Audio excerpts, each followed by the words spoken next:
Hi friends, நம்ம விஜய் மல்லி ஸ்டோரியில் வந்துட்டு விஜய்க்கும் மல்லிக்கும் வந்துட்டு உறுதுணையாக நிற்கிறது யார்? ஏன்னா இப்போ வந்து அவங்க ரொம்ப முடியாமல் கீழே விழுந்து தள்ளுன நிலமையில வந்துட்டு இருக்காங்க. அதில் வந்து பார்த்திங்கன்னா அவங்கள கை தூக்கி விடுறதே வந்துட்டு ஒரு ஆள் தான் இருப்பாங்க. அது பாசிட்டிவ் ரோலில் வந்து நடிக்க இருக்கிற நம்ம வித்யாமா தான் வருவாங்க. வித்யாமா வந்தாங்க அப்படின்னா சும்மா இருக்க மாட்டாங்க. நிறையா கேஸில் வாதாடி விஜய்க்கு வந்துட்டு நிறைய விஷயங்களில் வந்து உறுதுணையாக நின்னவங்க வித்யாமா. மல்லியை மட்டும் சும்மா சொல்ல முடியாதுங்க. மல்லியும் சரியான கில்லியான பர்சன் தான் அப்படின்னே சொல்லலாம்.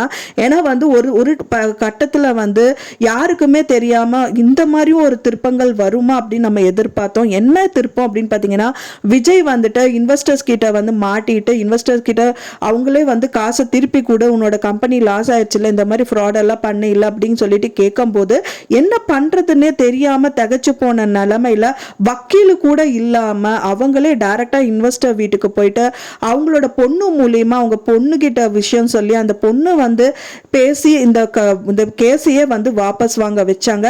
ஸோ அந்த மாதிரி ஒரு பர்சன் தான் மல்லி. ஸோ ஒன்ஸ் வந்து வித்யாமா மட்டும் வந்துட்டாங்க அப்படின்னா எக்ஸ்ட்ரா பூஸ்டராக இருக்கும் மல்லிக்கு அப்படின்னே சொல்லலாம். இப்போ எனர்ஜியே இல்லாத மல்லிக்கு வந்து எனர்ஜி போட்டால் எப்படி இருக்கும்? ஸோ அந்த மாதிரி தான் வந்து வித்யாமா. ஏன்னா வந்துட்டு அவங்களுக்கு என்ன பண்ணுறது தெரியாத நிலமையில தான் திகச்சு இருக்காங்க. ஸோ அப்போ தான் வந்து மல்லிக்கே மல்லி பூவா அப்படிங்கிற மாதிரி விஜய் வந்து ஒரு காரியம் பண்ணுறாரு.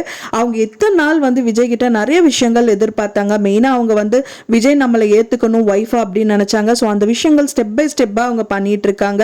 மல்லிக்கே வந்து மல்லிகைப்பூ வாங்கி கொடுக்குறாங்க. ஆனால் அதை பார்த்து கூட அவங்களுக்கு வந்து சிரிப்பு வரல. ஸோ அந்த மாதிரி ஒரு சுச்சுவேஷனில் தான் வந்து மல்லி தள்ளப்பட்டிருக்காங்க. அதுக்கான முக்கிய காரணம் வந்துட்டு பார்த்தீங்கன்னா, அவங்க டைவர்ஸ் பெட்டிஷனில் சைன் பண்ண சொல்கிற டைட்டில் இவர் மல்லிப்பூ கொண்டு வந்து கொடுக்குறாரு அப்படிங்கிற மாதிரி ஒரு சந்தோஷமும் இல்லாமல் சோகமும் இல்லாத நிலைமையில தள்ளப்பட்டிருக்காங்க.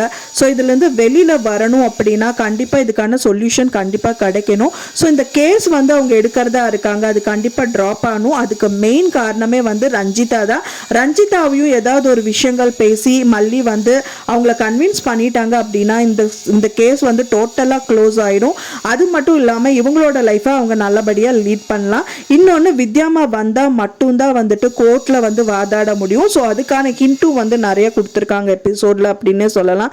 ஸோ அதனால் வந்துட்டு பார்த்தீங்கன்னா ரெண்டு கையும் சேர்ந்துச்சு அப்படின்னா நல்லா வந்துட்டு அடிச்சு வந்து வெளியில வந்துடலாம் அப்படிங்கறதுக்கான ஒரு விஷயமா வந்து வந்துட்டு இருக்கு. ஸோ வெயிட் பண்ணி பார்க்கலாம் ஃப்ரெண்ட்ஸ், எப்படி நடந்தா நல்லா இருக்கும் நீங்க எதிர்பார்க்குறீங்க அப்படின்னு சொல்லிட்டு மறக்காம உங்களோட கருத்துக்களை எனக்கு கமெண்ட் பாக்ஸ்ல ஷேர் பண்ணுங்க.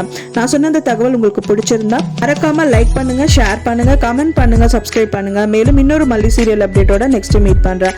தேங்க்ஸ் ஃபார் வாட்சிங் மை வீடியோ ஃப்ரெண்ட்ஸ். நெக்ஸ்ட் வீடியோல பார்க்கலாம்.